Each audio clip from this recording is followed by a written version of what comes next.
want you today to make me rich in every sense of the word that riches is attached to. Rich in my health, rich in education, rich in finances, rich in my business venture, in everything I desire to accomplish. Lord, today I declare that I shall be the head and not the tail, the first and not the last. And because of this, I thank you for changing my mindset towards riches. Now, oh Lord, open the mind of my understanding to your word, that I will walk in the riches that you, God, have for me. I thank you for fulfillment. Thank you for keeping your promise. Thank you for what I'm going to see after I leave this place. Because what I hear today will become a reality. In Jesus' name. Can somebody shout a loud amen to that? In Jesus' name. Can somebody shout a hallelujah praise in Jesus' name? God bless you. God bless you. The substance of things hoped for and the evidence of things not seen. Let me tell you something, church. There is a drive. The drive is so intense in me to the point that drive has become the motivation. And that motivation have developed as a result of the ambition I have woken up in me to prosper.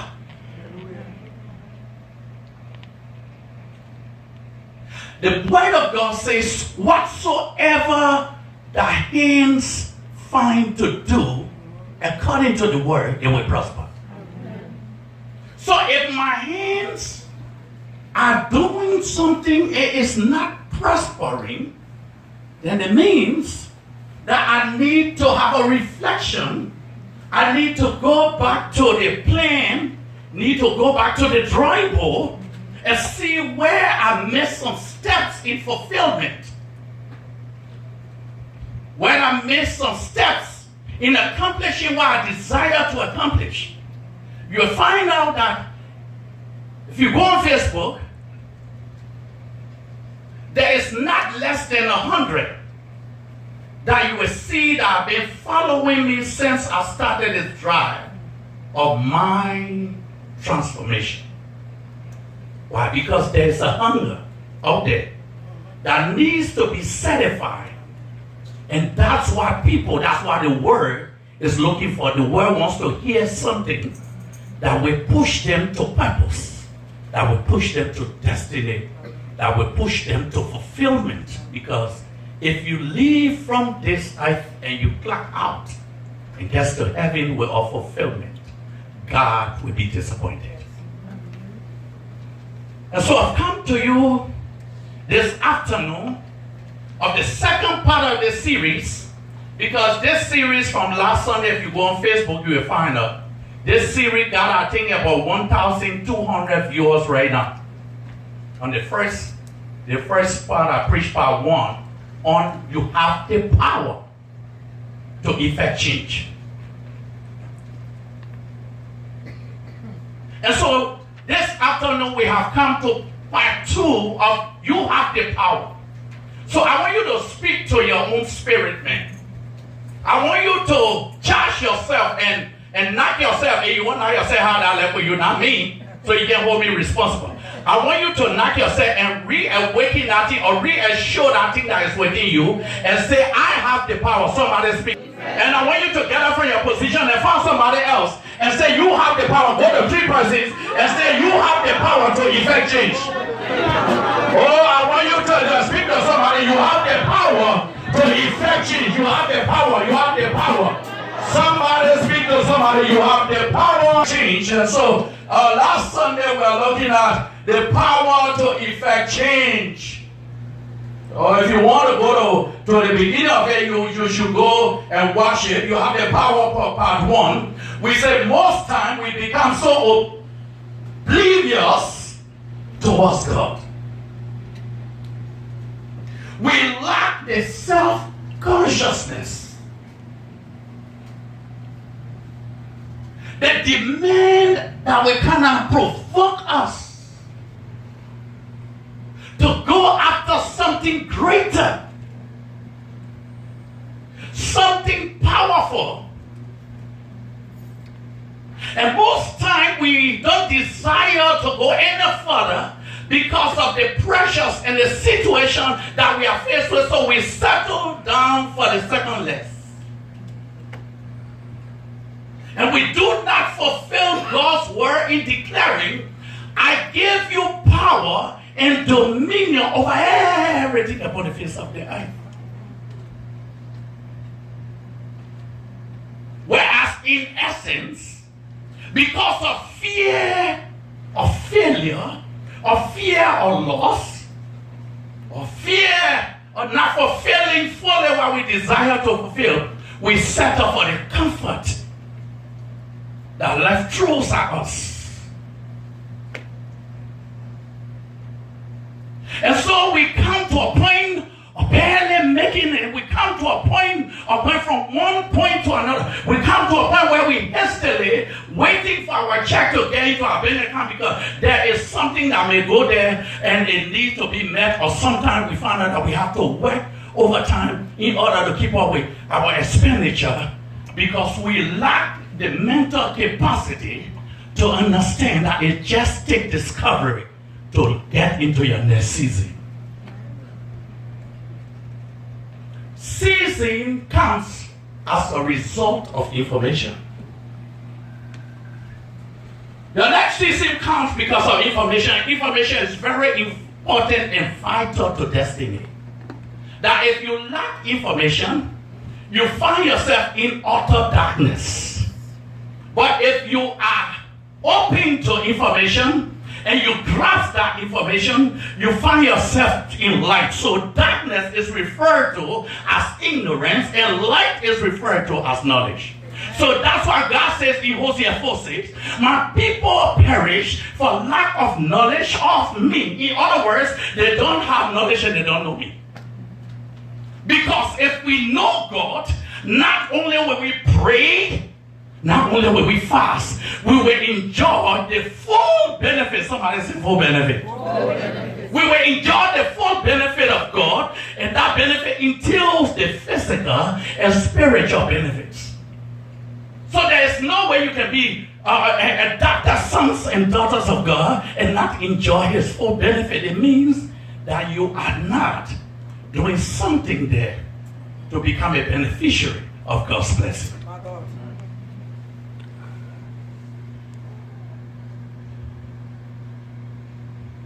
One thing we have to resort to that the land that is allotted to the righteous, and that's a place of awakening, that's a place of motivation, that's a place of going after ambition, because there are two major things you have to do. You have to have something that is called ambition that will push you forward, and in your drive that you have motivated yourself because of what you want to become, and that it becomes an ambition.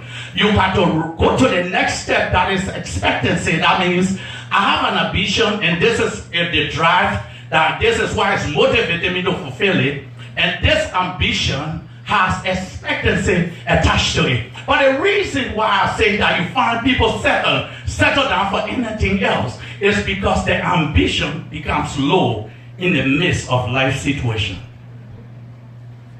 And so they feel, well, I tried college and I didn't make it twice, and so that one not for me. I tried business and I didn't succeed. I failed 3 times, so that one not for me. I tried pushing forward in that one. I don't think that one for me. This one is for me.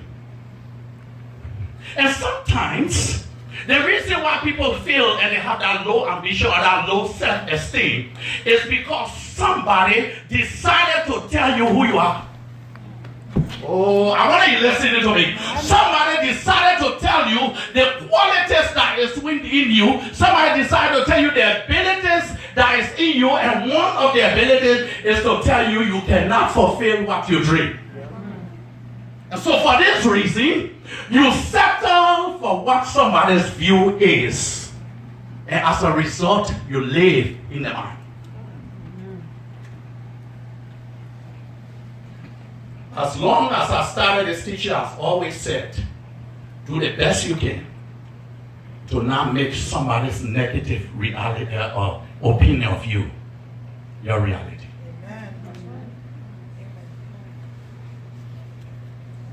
So you have the power to effect change.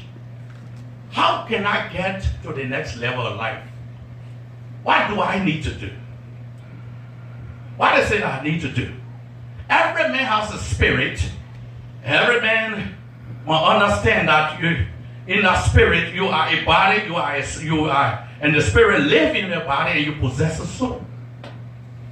You are a tripartite being. That's why God referred to you as being fearful and wonderfully made.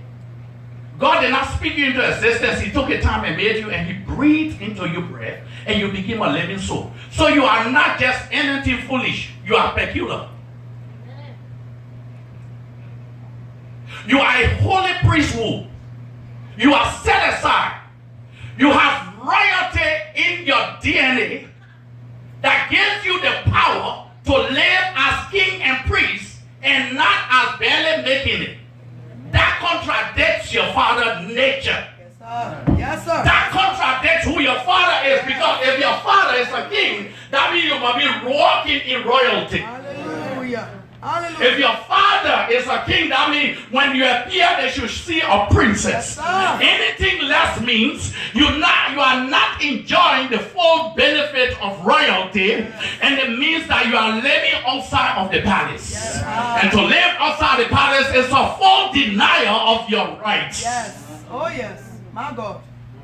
Preach. So you must understand that in order for you to enjoy the benefits, you got to be within the confines of the palace, not only enjoying the king's benefit, but being covered by his authority. Yes, sir. Yes, sir.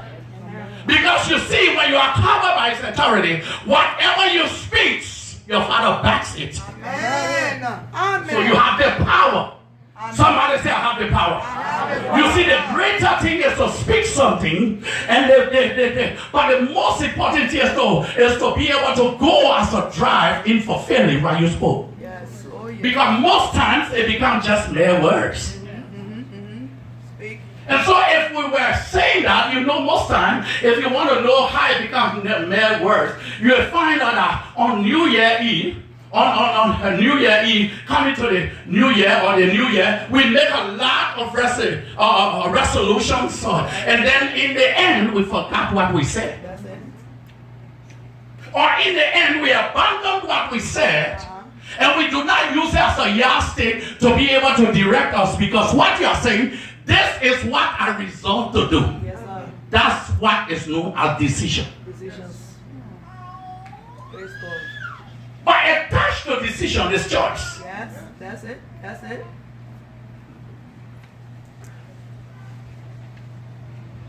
Glory. So today I believe I'm speaking to a generation Yes. that must be able to wake up and say, I have come as a contributor Yes. to the world and not a consumer. Yes, sir. Yes, sir. Because everything that lays upon the face of the earth lays by contribution. Yes. Yes. Oh. Yes. So you must understand your existence upon the face of the earth is to God's glory, because you have come to contribute. He said you are the salt of the earth. That's God's word. He said, but when you fail to become a contributor and you become a consumer, he said the salt has lost its flavor. Yes. Yes. And so the word, the contributor has become the consumer.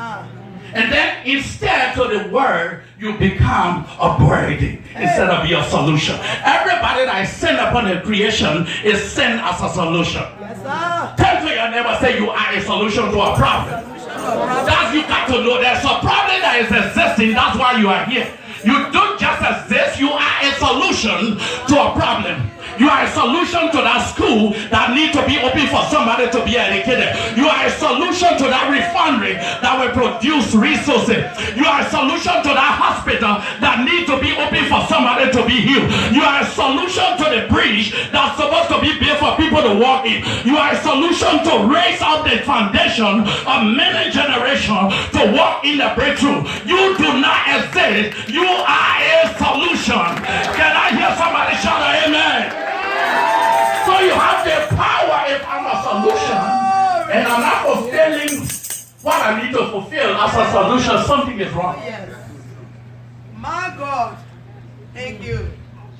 Thank you, Jesus. So you see, in order for you to fulfill mission, destiny, you must know who's in control. Yes, sir. Because you see, as I said, man's a tripartite being. Before salvation, it was body, soul, spirit. After salvation, it should be spirit, soul, and body. In other words, it's the spirit man that should speak to the soul, because in the soul is comprising the mind, will, and emotion. So in the soul you have the mind that directs the vehicle, and the spirit speaks to the soul, and the soul gives the instruction to the body. So instead of the body leading, it's the spirit that gives the command to the soul, and the soul divides it up and gives it immediately to the mind, because the mind carries the entire instruction to the body, and the body is not emotionally charged, because the mind is the body is subject to the soul, and the soul is subject to the spirit. So having an effective change, it requires some things. Since you are a tripartite being, and there's a need, I want to share with you a scripture. I was taking from John chapter 3, verse 1. I don't know what I had. The Bible says there's a man of the Pharisees. Pharisees are people who, they were very straight on the law. They knew the law at the fingertip. Nicodemus, he was a master. He was well known. He was the ruler of the Jews. So he was not just an ordinary person. But he heard that Jesus was there. And he heard one or two times how Jesus spoke. He heard how Jesus healed the sick. And this Nicodemus man, go down there for me please if you will. The Bible says this Nicodemus man taught. You see, the word taught first started by God. In the beginning was the word. That W-O-R-D means logos. And that logos in Greek means idea or thought. So God thought on making the word. He had an idea that he implemented in verse 14, John 1:14. The Bible says, and the idea became flesh and walked among us, and we beheld his glory, the glory of the only begotten Son of God. So God took that thought, put it into action, and it became flesh and walked amongst men. That thought was the same thought that brought Jesus walking. But this Jew, this Pharisees, this man who was a ruler of the Jew, knew the law to the letter. But hearing Jesus and seeing Jesus, he had another thought. Something opened his mind, and he said, I must be open to revelation. Yes. The best way, the first and foremost way to go forward is to be open to revelation. Because most times we do not go forward because we're stuck in the same old, and we do not give ourselves place to change. You see, in order for you to go forward, you have to be flexible and understand that changes are permissible. Yes, sir. So Nicodemus said, in as much as I'm the ruler of the Jew and I know everything, the law to the letter, there is something different I'm hearing here, and I must go after that thought. What you do not go after, you will not become. Yes, that's it. If you do not live where you are, you will not get where you intend to go. So So Nicodemus, the first thing he did is he started to put the thought into action. I must find Jesus. I must. So there was something that he heard that gave me another idea and motivated him. He said, I must find Jesus. And so he has started looking for the opportunity that will present itself. I said to people, if you do not find something in your life that will serve to give you pressure, or that will serve as a drive to push you forward, then you have to develop one. Hallelujah. Preach. The word of God said Nicodemus started looking for opportunity to meet Jesus, and he kept looking. The one that finds is the one that looks. That's why the word of God said, he that finds a wife finds a good thing and obtains favor from the Lord. If you want to discover, you have to find. If you have to find me, you have to look. If you're not looking, you can't find. You can't find. Hallelujah. The power to effect change. So he started looking, and the Bible said the opportunity presented itself because what? Because why? Effort was made. If anybody tells you that you're sitting in your living room or you lie down in your bed and God is going to send a blessing there, that's a lie. That's a myth. Everybody that God blessed was moving. Yes. Move. So the Bible says Nicodemus started to look, and the opportunity presented itself when he saw Jesus all by himself. Sometimes you have to realize, take advantage of the opportunity in a secluded place, because it's only in the secluded place that you will hear and understand. Amen. Amen. So he saw Jesus by himself, and the thing about it, wisdom is profitable to direct. He said, if I go in the day, they will say, I'm disqualified to be a ruler of the Jew. I will go in the night, because there's something I see I need to discover. Amen. Amen. Amen. Turn to your neighbor, say, you ain't there yet. But you got to move from where you are. Nicodemus did not tell the other Jews. He did not tell the other people because he alone saw it. Sometimes you got to go after what you see. And when you have received it, then you share the news. Because if you don't and you share the news, you will never go. The power to effect change. If you want to change, then you got to shut up some days. Amen. Not everybody is supposed to know what you intend to do until you arrive. Amen. So Nicodemus wanted truth. And he went by himself. Tell your neighbor, say sometimes you can use wisdom and go by himself. And you know what he did? He talked to the ear that he could know, that he knew were attached to your breakthrough. Not everybody you talk to attached to your breakthrough. You got to be sensitive enough to know who you will get information from that will push you to the next level. Oh, no, amen. Amen. Amen. So Nicodemus went to Jesus and he identified the different things. He said, I know, I'm confident, I'm assured, I have resolved, I have concluded that you are a teacher and you are not just ordinary, you are extraordinary, you come from God. Because the thing you can do, it must be from God. See, Nicodemus has something that attracted him. He saw something that attracted him that made him to go, and he went and spoke. Jesus said to him, I say to you, unless a man be born again, unless there's a transformation of the heart, he said, unless there's a transformation of the mind, you cannot see. How can a man be living with his sight, and you tell him that you cannot see the kingdom of God? And go back, keep going. Nicodemus was astonished.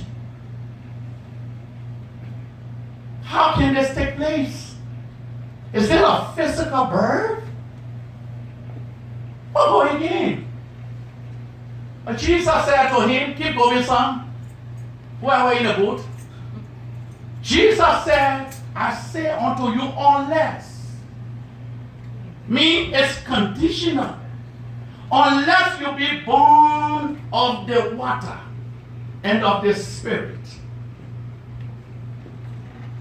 The first thing was you cannot see. The next thing is you cannot enter. You cannot enter while you do not see.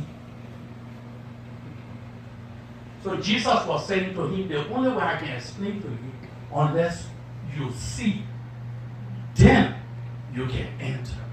And that's revelation. And John, Nicodemus was so particular about his question. Go on there, somebody. And he said, that which is born flesh is flesh. But that which is reborn, the Spirit, is spirit.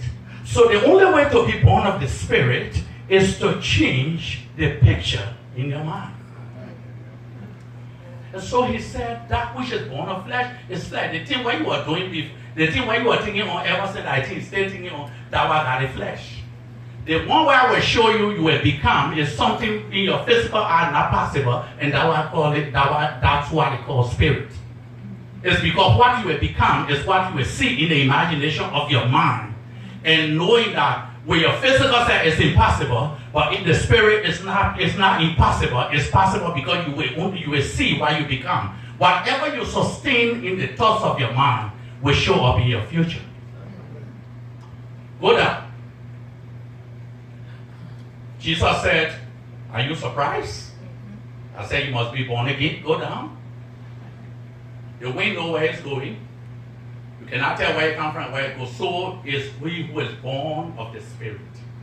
Because the people that are born of the Spirit, the thing they will do, it will not make sense to the physical man. Because you are obeying the Spirit. To the carnal man, to the fleshly man, it does not make sense because what you are doing is of the Spirit. Amen? Amen. Go down. Nicodemus was so particular and he wanted this and he asked the question. The reason why you go to church is because you have a question you need answer. He asked the question, how can these things be? How? How can these things be? How is it possible for it to be? Go down. You feel it? Huh? Okay, thank you. How can these things be? And that's the question I brought you. How is it possible? How can I effect this change? And Romans 12:2 says, according to the New Living Translation, it says, don't copy the behavior and customs of this world, but let God transform you into a new person by changing the way you think. Then you will learn to know God's will for you, which is good and pleasing and perfect.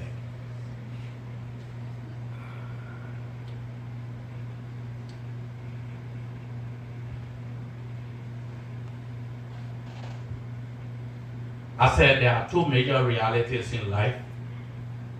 Three, if you may say so, which you cannot escape. Either you just left a problem, or you are in a problem right now, or you are on your way into one. There is no such thing in life as problem free.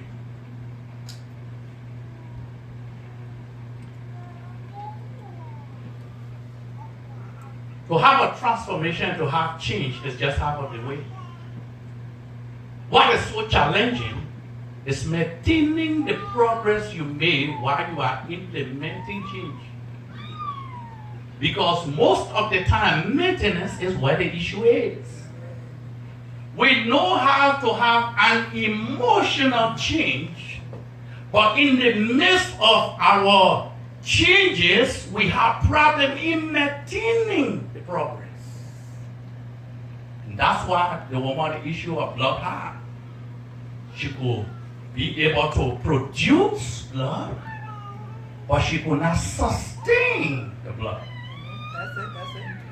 So most of the time, we have problem in production. We don't have problem in production, but we have problem in sustenance. What you sustain is what we show. Not what you saw, because in the human mind, 10,000 plus thoughts flow through your mind before the day ends.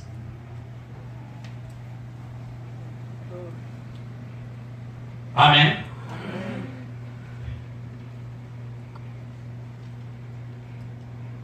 You know, Socrates said this. The secret of change is to focus all your energy not on fighting the old things, but on building the new ones. Because you will waste all your energy on trying to allow the old things to stand, and you will not have any time or energy on building a new one. So what happens is, year after year, you keep to an old structure and keep patching it, not taking into consideration that the energy you are using on the old one should be used on the new.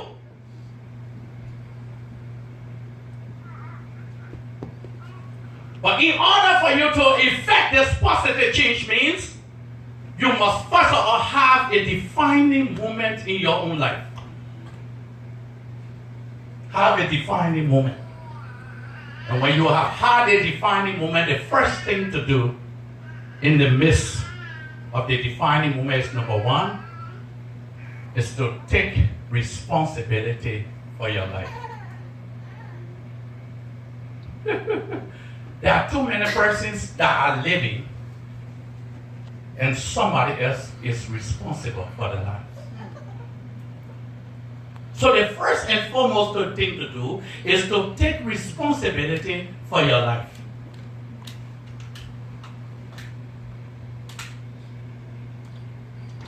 You see, William James, the father of American psychiatry, said this: the greatest discovery of my generation is that a man can change his destiny by changing the attitude of his mind. Take responsibility for your life. That's the only way change can be effective. Take responsibility for your life. Make your life happy. Don't be contented with things as they are. Don't follow the crowd, because they may not be going anywhere. The challenge to know that you must take responsibility of your life is to have an evaluation of where you intend to go. What's your purpose? What's your dream? What's your goal? What do you intend to accomplish?